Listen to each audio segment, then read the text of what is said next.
Honorable Mr. Justice Suryakan, Judge, Supreme Court of India, Honorable Mr. Justice Hrishikesh Roy, Judge, Supreme Court of India, Honorable Mr. Justice Sudhanshu Dhulia, Judge, Supreme Court of India, Honorable Mr. Justice Saya, Chief Justice of Guwahati High Court, Honorable Mr. Justice Goswami, Chief Justice Chhattisgarh High Court, Honorable Mr. Justice Bhuya, Chief Justice Telangana High Court, Sri Tushar Mehta, Solicitor General Government of India, Sri Manan Kumar Mishra, Chairman Bar Council of India, Sri Gajanan Saheola, Chairman Bar Council of Assam, Nagaland, etc. Sri Prabhakaran, Senior Advocate and Vice Chairman Bar Council of India. Sri Apurva Kumar Sharma, Honorable Executive Chairman Bar Council of India. Sitting and retired judges of Guwahati High Court, members of the Bar Council of India, my dear students and ladies and gentlemen. I am indeed happy to be amongst you today, not only as the Chief Minister of Assam, but also member of the legal fraternity, more precisely as an advocate of yesteryears. On the Diamond Jubilee celebration of the Bar Council, in the 8 decades long judicial history of our region, today is a very significant day. The Diamond Jubilee celebration of the Bar Council of Assam, Nagaland, Mizoram, Arunachal Pradesh and Sikkim is indeed a glorious moment for the people of the Northeast. I feel immensely delighted to be present at this historic event.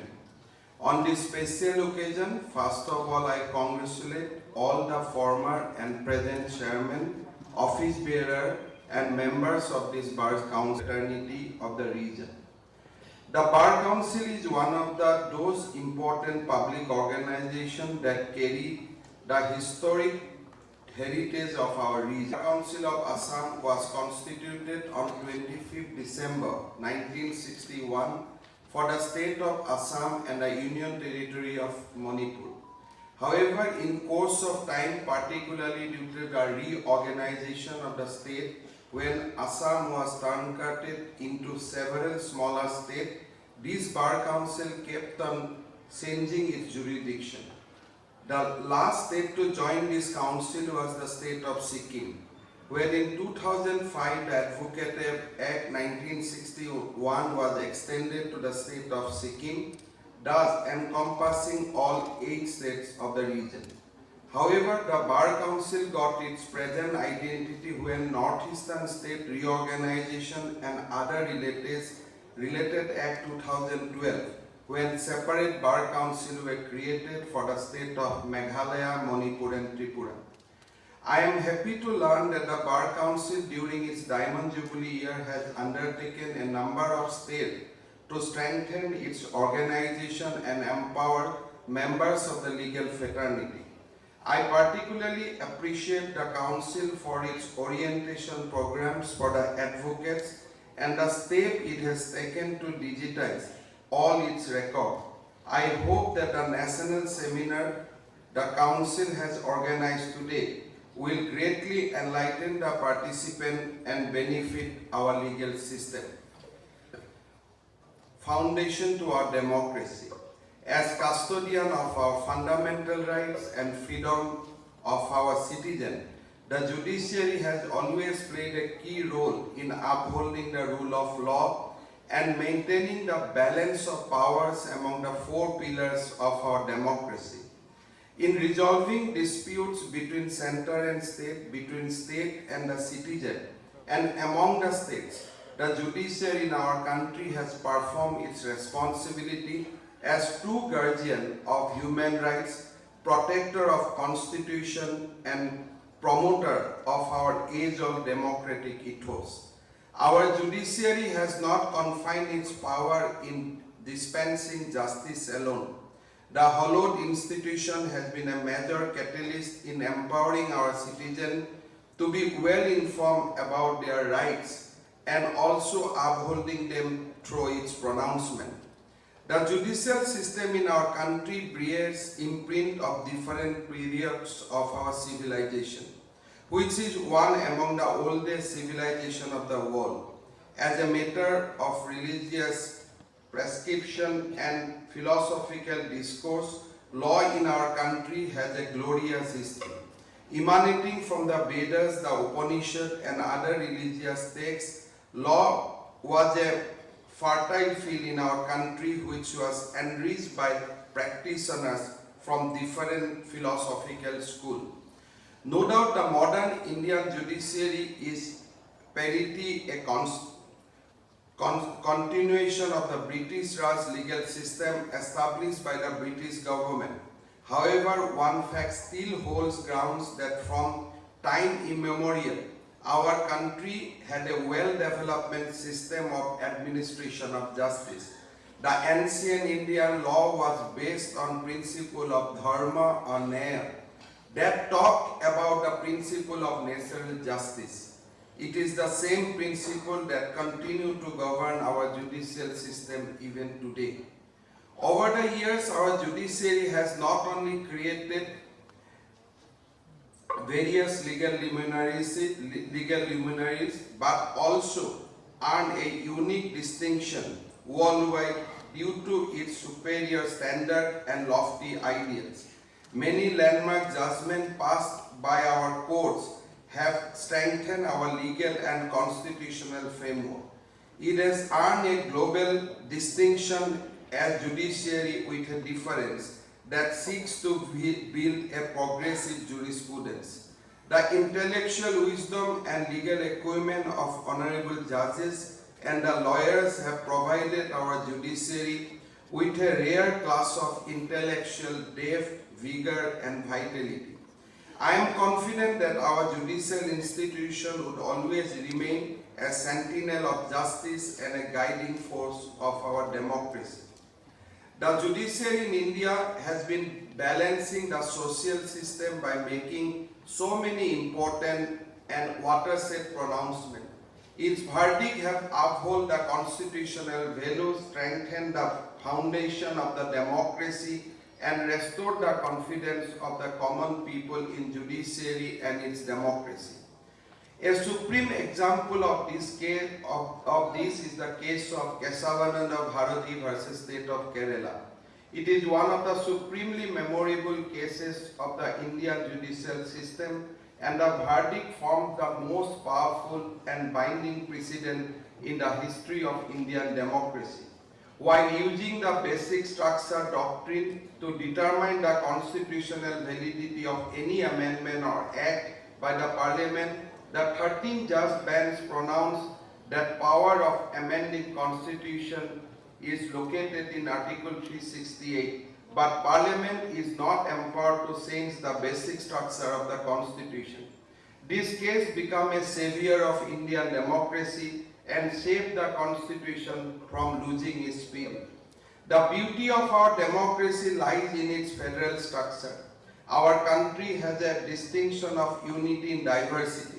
Since ancient times, we have a common Indian culture which is conglomeration of varied and distinct culture, language, tradition, and lifestyle.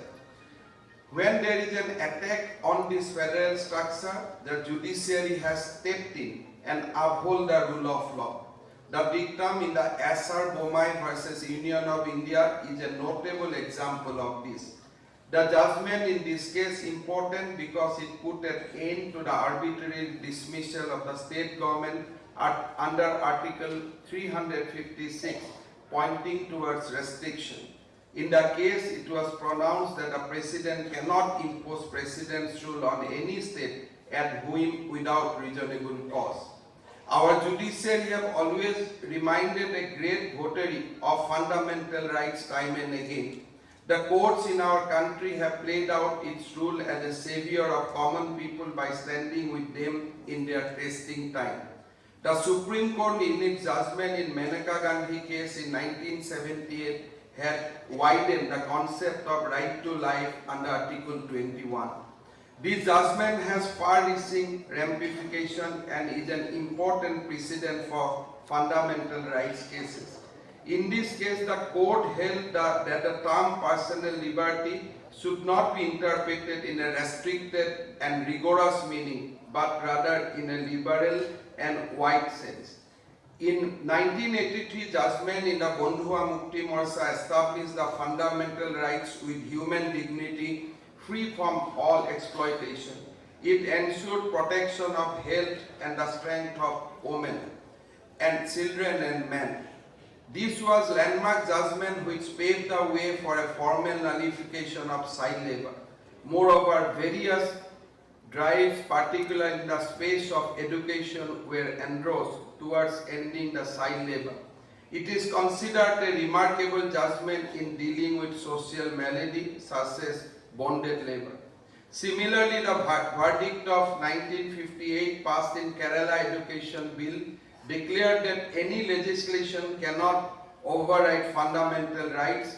Likewise, the judgment of 11 judge bench in Goloknath case decided that the fundamental rights cannot be abridged by amending Constitution under Article 368. Both the pronouncements have gone a long way in upholding the rights of the citizen. While protecting the rights of women, the Apex Court from time to time passed judgment that not only guaranteed their rights but also uphold their dignity. The famous Shahbanu case established the right of divorced Muslim women. The scourge of triple talaq, which is an affront to the dignity of Muslim women, was also addressed by the Supreme Court. By declaring triple talaq illegal and unconstitutional, the court gave Muslim women a status of dignity. Moreover, establishing daughter rights to claim over property, the 2018 judgment in Vinit Sharma case set a precedent in the society. The 1997 judgment in Visakha case and 1999 judgment on Apparel Export Promotion Council case established right of women at workplace against sexual harassment. The Honorable Supreme Court judgment in the matter of inclusion of nota in ballots in the case of People's Union for Civil Liberties in 2013 is a major intervention in the electoral system that ensured negative voting by citizens as fundamental and essential part of democracy. Even in case of environmental issue, the judiciary in our country has shown the other pillars of democracy a clear direction for maintaining a fine balance between human need and ecological concern. The 2018 judgment in Arjun Gopal case relating to controlling air pollution is a notable example. One of the most contentious issues of independent India was Ram Janambhoomi Babri Masjid title dispute, a 7-decade-long civil dispute which turned into a religious and political battle for such a long time. This is resolved by the Supreme Court in the year 2019. This was a landmark judgment that addressed the claim of all stakeholders and settled this long-standing issue in the most remarkable manner. Starting from the case of Shankari Prasad, where judgment was delivered in 1951 regarding abolition of Jamindari, to the 1963 judgment on the rights of children to free education up to 14 years of the age in Unni Krishnan case, or the 1989 judgment directing Bhopal gas leak tragedy, the judiciary in India has played a crucial role in ensuring conscience of the social, political, religious and other issues. The apex court of the country has functioned as the most important pillar of democracy in a befitting and exemplary manner. This is why people repose trust in judiciary as vanguard of the greater cause of the people. Such a role of the judiciary has strengthened our democracy, made it one of the most vibrant democracies in the world. While the apex court, the high courts, the lower courts have been serving the nation by upholding democratic principles, The role of the legal fraternity, particularly the role of lawyers, remain equally important. Lawyers are one of the most important components of our judicial system. In short, they are like a bridge that connect judicial system with the people seeking justice. Therefore, lawyer plays a significant role in making this vast and dignified pillar of democracy glorious and even prominent. If court is temple of justice, and then lawyers play the role of a priest in this temple of justice. In the delivery of justice, advocate must be an icon of dedication, honesty and kindness. Lawyers need to bond their professional skill with a lot of studies to advance themselves strongly in the workplace. They should also play an important role in strengthening the relation between the citizen and judiciary. An ordinary citizen always approaches the court of law if there is a need to safeguard his constitutional rights from being violated. Approaching the court means they approach an advocate who associates them in court proceeding. It is therefore necessary on the part of the advocates to discharge their responsibility efficiently so that the citizens who are seeking justice become well acquainted with the rule and regulation and the justice delivery system of the court. In another context, let me bring to your notice something which is very vital. Longer the process of judicial delivery, many people hesitate to come forward to seek legal help. In this aspect, I call upon the office bearer of the Bar Council as to how it can play its role to help the weak and underprivileged. I hope that Council will sincerely deliver as to how it can extend its helping hand to those who are financially weak and unable to afford cost of legal recourse. My appeal to the new generation lawyers is to think and to take necessary steps to make our legal system more people-oriented. Judiciary is not only an important pillar of our democracy, it is also a fountainhead of hope for the people. I wish that in coming days you will emerge a stronger voice towards fulfilling the hope and aspiration of the people who are in need of assistance. Today we are very fortunate to hear 3 judges of Honorable Supreme Court. All the judges in their speeches has highlighted various parts of our judicial system, and also there is a message to legal fraternity. I believe that our Bar Council will rise up to the occasion and available the justice delivery system at the doorstep of every people of our state. In regard to the state government, Honorable Law Minister has already reaffirmed the commitment of executive to support the legal system of our country. In Assam, we are always committed to assist, help the cause of justice. We always want to be at the assistance of the courts, and we are making various efforts in that direction. Recently in New Delhi, we had a conference of Chief Minister and Chief Justice. Honorable the then Chief Justice of Supreme Court of India, Mr. Justice Ramanna, has advised us that you must create enough new sanction posts in the lower judiciary so that the pending cases has been dispensed with immediately. In that meeting, it has been highlighted that Assam is in need of 300 new sanction in lower judiciary. Of course, as you know, that Assam is not that rich state, but on my coming back, I have discussed this matter with Honorable Chief Justice of Guwahati High Court, and we have already taken a decision to sanction 100 new posts in the lower judiciary so that we can cope up and we can actually dispense justice immediately. Honorable Law Minister has sanctioned that 9,000 crore has been sanctioned under CSS for entire states of the country, our shares will be around 300 crores.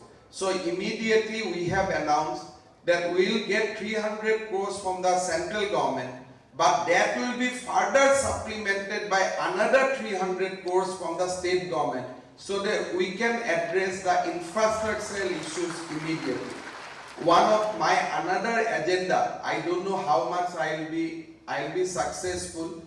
Actually, our lawyers need social security. After some point of time, when they cannot go to the court, they suffer, and that suffering is very, very painful. I have seen lot of my esteemed senior colleagues how they have suffered.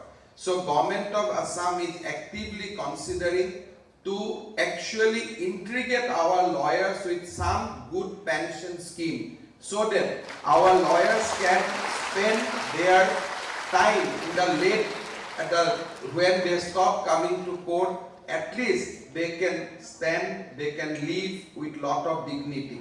I think all this issue we need. Recently I was in Bar Association of Assam, All Assam Lawyers Association. That day I have announced that we will give a 10 crores corpus fund to All Assam Lawyers Association, so that they can be helped at the time of medical emergency. But I think that is a first step. But finally, the advocates, because all the advocates is not earning 30 lakhs, 20 lakhs per appearance. There are many advocates who are actually struggling.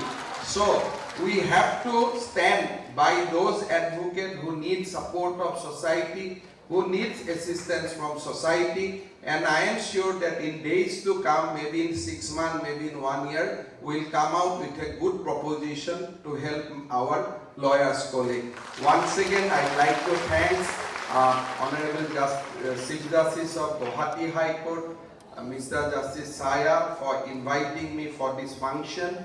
Assam is always, as a proud Assamese, I am so happy to see 2 Chief Justices from Assam in Telangana and Chhattisgarh.